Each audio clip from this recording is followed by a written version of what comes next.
बूढ़ी काकी कहानी मुंशी प्रेमचंद द्वारा लिखित। जीवा स्वाद के सिवा और कोई चेष्टा शेष न थी और न अपने कष्टों की ओर आकर्षित करने का रोने के अतिरिक्त कोई दूसरा सहारा ही।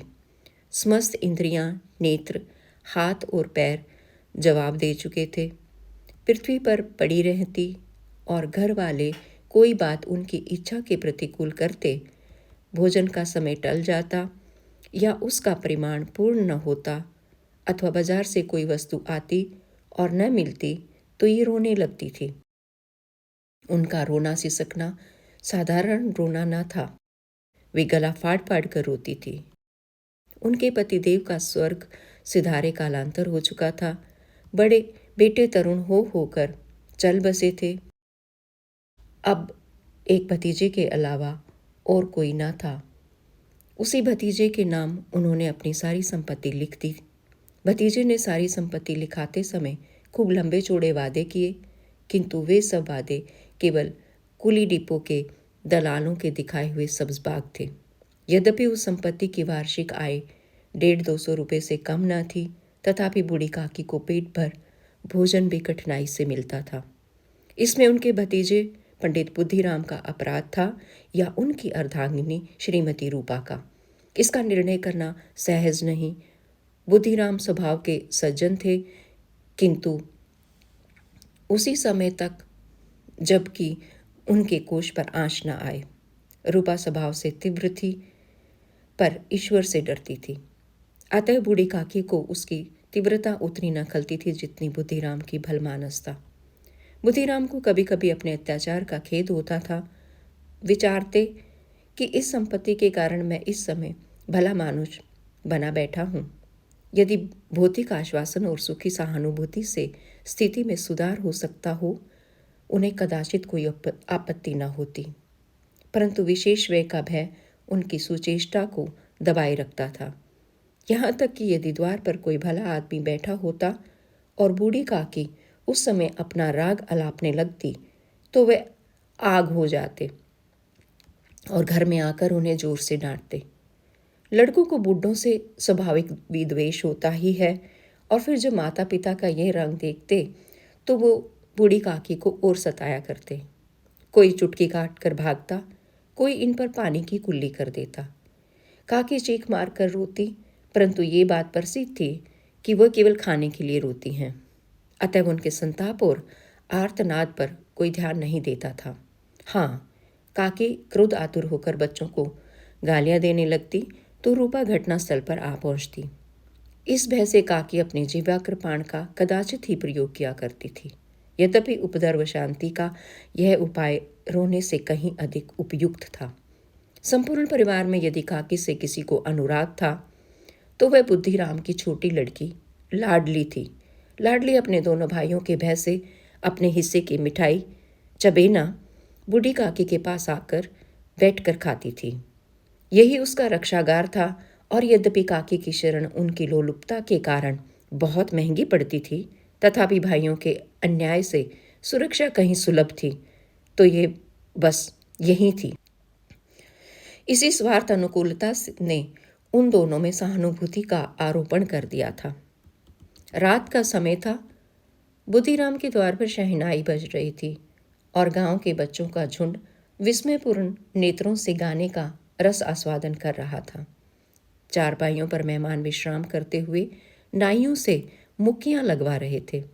समीप खड़ा भाट विरुद्ध अवधली सुना रहा था और कुछ भावज्ञ मेहमानों की वाह वाह पर ऐसा खुश हो रहा था मानो इस वाह वाह का यथार्थ में वही अधिकारी है।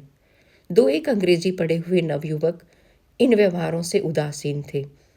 वे इस गंवार मंडली में बोलना या सम्मिलित होना अपनी प्रतिष्ठा के प्रतिकूल समझते थे। आज बुद्धिराम के बड़े लड़के मुखराम का तिलक आया है, ये उसी का उत्सव है। घर के भीतर स्त्रियां गा रही थी और रूपा मेहमानों के लिए भोजन में व्यस्त थी। भट्टियों पर कड़ा चढ़ रहे थे। एक में पूड़ियाँ कचौड़ियाँ निकल रही थी, दूसरे में अन्य पकवान बनते थे। एक बड़े हंडे में मसालेदार तरकारी पक रही थी। घी और मसालों की शुद्ध वर्धक सुगंधी चारों ओर फैली हुई थी। बूढ़ी काकी अपनी कोठरी में शोकमय विचारों की भांति बैठी हुई थी। ये स्वाद मिश्रित सुगंधी उन्हें बेचैन कर रही थी। वे मन ही मन विचार कर रही थी, संभवतः मुझे पूड़ियाँ ना मिलेंगी। इतनी देर हो गई, कोई भोजन लेकर नहीं आया। मालूम होता है सब लोग भोजन कर चुके हैं, मेरे लिए कुछ न बचा। ये सोचकर उन्हें रोना आया, परंतु अपशकुन के भय से वह रो न सकी। आह, कैसी सुगंधी है! अब मुझे कौन पूछता है? जब रोटियों के ही लाले पड़े हैं, तब ऐसे भागे कहाँ की भरपेट पूड़ियाँ मिले। ये विचार कर उन्हें रोना आया। कलेजे में हुक सी उठने लगी, परंतु रूपा के भय से उन्होंने फिर मौन धारण कर लिया। बूढ़ी काकी देर तक इन्हीं दुखदायक विचारों में डूबी रही। घी और मसालों की सुगंधी रह रह कर मन को आपे से बाहर किए देती थी। मुंह में पानी भर भर आता था। पूड़ियों का स्वाद स्मरण करके हृदय में गुदगुदी होने लगती थी। किसे पुकारूं? आज लाडली बेटी भी नहीं आई। दोनों छोकरे सदा दिख दिया करते थे, आज उनका भी कहीं पता नहीं। कुछ मालूम तो होता कि क्या बन रहा है। बूढ़ी काकी की कल्पना में पूड़ियों की तस्वीर नाचने लगी। खूब लाल लाल, फूली फूली, नरम नरम होंगी। रूपा ने भली भांति भोजन किया होगा।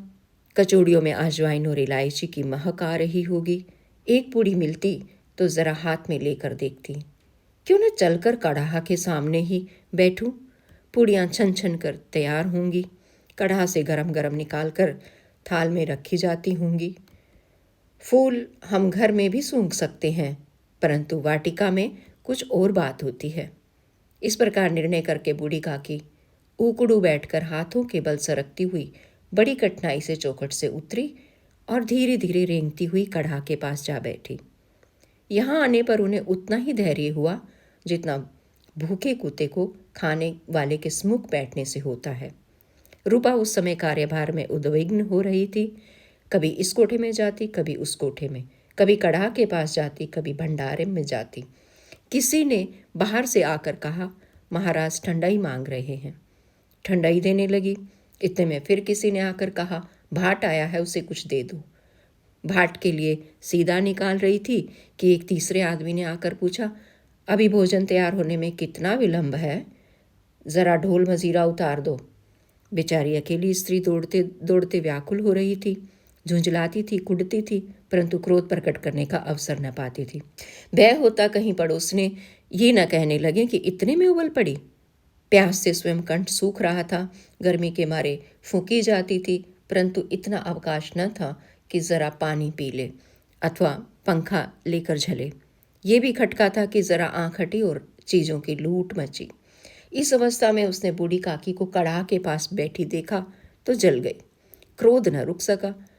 इसका भी ध्यान ना रहा कि पड़ोसी ने बैठी हुई है, मन में क्या कहेंगी, पुरुषों में लोग सुनेंगे तो क्या कहेंगे। जिस प्रकार मेंढक केंचुए पर झपटता है, उसी प्रकार वह बूढ़ी काकी पर झपटी और उन्हें दोनों हाथों से झटक कर बोली, ऐसे पेट में आग लगे, पेट है या भाड़? कोठड़ी में बैठते हुए क्या दम घुटता था? अभी मेहमानों ने नहीं खाया, भगवान को भोग नहीं लगा, तब तक धैर्य न हो सका।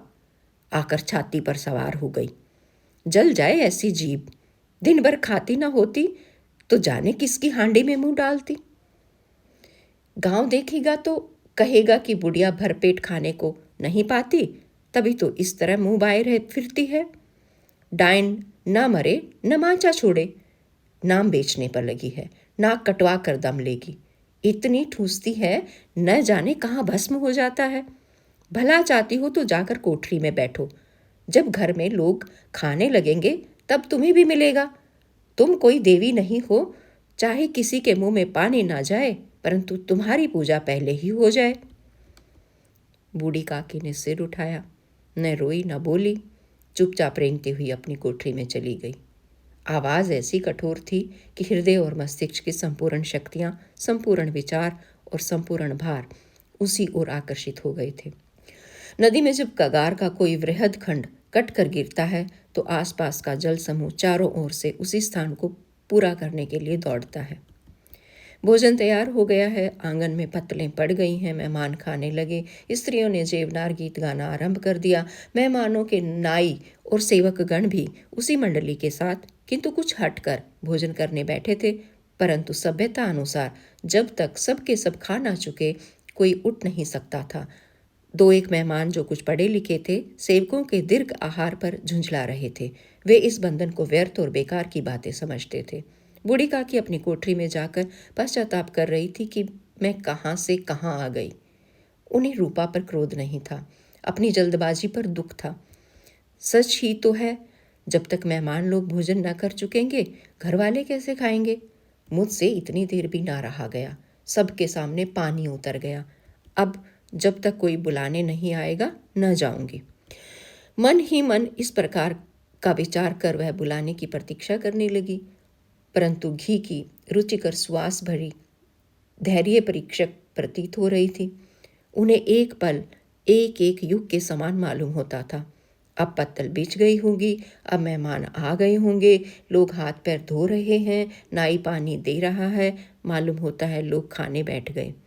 जेवनार गाया जा रहा है, ये विचार कर वह मन को बहलाने के लिए लेट गई। धीरे धीरे एक गीत गुनगुनाने लगी। उन्हें मालूम हुआ कि मुझे गाते देर हो गई। क्या इतनी देर तक लोग भोजन कर ही रहे होंगे? किसी की आवाज़ सुनाई नहीं देती। अवश्य ही लोग खा पी कर चले गए। मुझे कोई बुलाने नहीं आया है। रूपा चिढ़ गई है, क्या जाने ना बुलाए। सोचती हूँ कि आप ही आएंगी, वह कोई मेहमान तो नहीं जो उन्हें बुलाऊं। बूढ़ी काकी चलने को तैयार हुई। ये विश्वास कि 1 मिनट में पूड़ियाँ और मसालेदार तरकारियाँ सामने आएंगी। उनकी स्वाद इंद्रियाँ गुदगुदाने लगी। उन्होंने मन में तरह तरह के मंसूबे बांधे। पहले तरकारी से पूड़ियाँ खाऊंगी, फिर दही और शक्कर से, कचौरियाँ रायते के साथ मज़ेदार मालूम होंगी। चाहे कोई बुरा माने चाहे भला, मैं तो मांग मांग कर खाऊंगी। यही ना लोग कहेंगे कि इन्हें विचार नहीं। कहा करें, इतने दिन के बाद पूड़ियाँ मिल रही हैं तो मुंह झूठा करके थोड़े ही उठ जाऊंगी।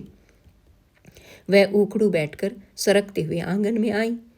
परंतु हाय दुर्भाग्य, अभिलाषा ने अपने पुराने स्वभाव के अनुसार समय की मिथ्या कल्पना की थी। मेहमान मंडली अभी बैठी हुई थी। कोई खाकर उंगलियां चाटता था, कोई तिरछे नेत्रों से देखता था कि और लोग अभी खा रहे हैं या नहीं। कोई इस चिंता में था कि पत्तल पर पूड़ियाँ छुटी जाती हैं, किसी तरह इन्हें भीतर रख लेता। कोई दही खाकर चटकारता था, परंतु दूसरा दोना मांगते संकोच करता था कि इतने में बूढ़ी काकी रेंगती हुई उनके बीच में आ पहुंची। कई आदमी चौंक कर उठ खड़े हुए, पुकारने लगे, अरे ये बुढ़िया कौन है? यहाँ कहाँ से आ गई? देखो किसी को छू ना दे। पंडित बुद्धिराम काकी को देखते ही क्रोध से तिलमिला गए। पूड़ियों का थाल लिए खड़े थे। थाल को जमीन पर पटक दिया और जिस प्रकार निर्दयी महाजन अपने किसी बेईमान और भगोड़े कर्जदार को देखते ही उसका टेटुआ पकड़ लेता है, उसी तरह लपक कर उन्होंने काकी के दोनों हाथ पकड़े और घसीटते हुए लाकर उन्हें अंधेरी कोठरी में धम से पटक दिया। आशा रूपी वाटिका लू के एक झोंके में विनिष्ट हो गई। मेहमानों ने भोजन किया, घर वालों ने भोजन किया, बाजे वाले, धोबी, चमार भी भोजन कर चुके, परंतु बूढ़ी काकी को किसी ने ना पूछा। बुद्धिराम और रूपा दोनों ही बूढ़ी काकी को उनकी निर्जलता के लिए दंड देने के लिए निश्चय कर चुके थे। उनके बुढ़ापे पर, दीनता पर, हतज्ञान पर किसी को करुणा न आई थी। अकेली लाडली उनके लिए कुढ़ रही थी। लाडली को काकी से अत्यंत प्रेम था। बेचारी भोली लड़की थी, बाल विनोद और चंचलता की उसमें गंध तक न थी। दोनों बार जब उसके माता पिता ने काकी को निर्दयता से घसीटा तो लाडली का हृदय ऐंठ कर रह गया। वह झुंझला रही थी कि हम लोग काकी को क्यों बहुत सी पूड़ियाँ नहीं देते? क्या मेहमान सबकी सब खा जाएंगे? और यदि काकी ने मेहमानों से पहले खा लिया तो क्या बिगड़ जाएगा? वह काकी के पास जाकर उन्हें धैर्य देना चाहती थी, परंतु माता के भय से न जाती थी। उसने अपने हिस्से की पूड़ियाँ बिल्कुल न खाई थी, अपनी गुड़िया की पिटारी में बंद कर रखी थी। उन पूड़ियों को काकी के पास ले जाना चाहती थी। उसका हृदय अधीर हो रहा था। बूढ़ी काकी मेरी बात सुनते ही उठ बैठेंगी, पूड़ियाँ देखकर कैसी प्रसन्न होंगी, मुझे खूब प्यार करेंगी। रात को 11 बज गए थे। रूपा आंगन में पड़ी सो रही थी। लाडली की आंखों में नींद न आती थी। काकी को पूड़ियाँ खिलाने की खुशी उसे सोने न देती थी। उसने गुड़िया की पिटारी सामने रखी हुई थी। जब विश्वास हो गया कि अम्मा सो रही हैं तो वह चुपके से उठी और विचारने लगी, कैसे चलूं? चारों ओर अंधेरा था। केवल चूल्हों में आग चमक रही थी और चूल्हों के पास एक कुत्ता लेटा हुआ था। लाडली की दृष्टि सामने वाले नीम पर गई। उसे मालूम हुआ कि उस पर हनुमान जी बैठे हुए हैं। उनकी पूंछ, उनकी गदा वह स्पष्ट दिखलाई दे रही है। मारे भय के उसने आंखें बंद कर ली। इतने में कुत्ता उठ बैठा। लाडली को ढांढस हुआ। कई सोए हुए मनुष्यों के बदले एक भागता हुआ कुत्ता उसके लिए अधिक धैर्य का कारण हुआ। उसने पिटारी उठाई और बूढ़ी काकी की कोठरी की ओर चली। बूढ़ी काकी को केवल इतना स्मरण था कि किसी ने मेरे हाथ पकड़कर घसीटे। फिर ऐसा मालूम हुआ कि जैसे कोई पहाड़ पर उड़ाए लिए जाता है। उनके पैर बार बार पत्थरों से टकराए। तब किसी ने उन्हें पहाड़ पर से पटका। वे मूर्छित हो गईं। जब वे सचेत हुई तो किसी की जरा भी आहट न मिलती थी। समझी कि सब लोग खा पीकर सो गए और उनके साथ मेरी तकदीर भी सो गई। रात कैसे कटेगी? राम, क्या खाऊं? पेट में अग्नि धधक रही है। हाँ, किसी ने मेरी सुधि न ली।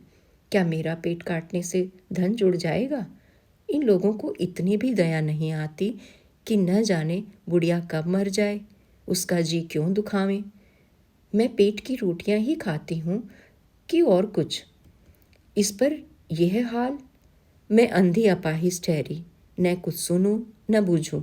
यदि आंगन में चली गई तो क्या बुद्धिराम से इतना कहते न बनता था कि काकी, अभी लोग खाना खा रहे हैं, फिर आना। मुझे घसीटा, पटका। उन्हीं पूड़ियों के लिए रूपा ने सबके सामने गालियां दी।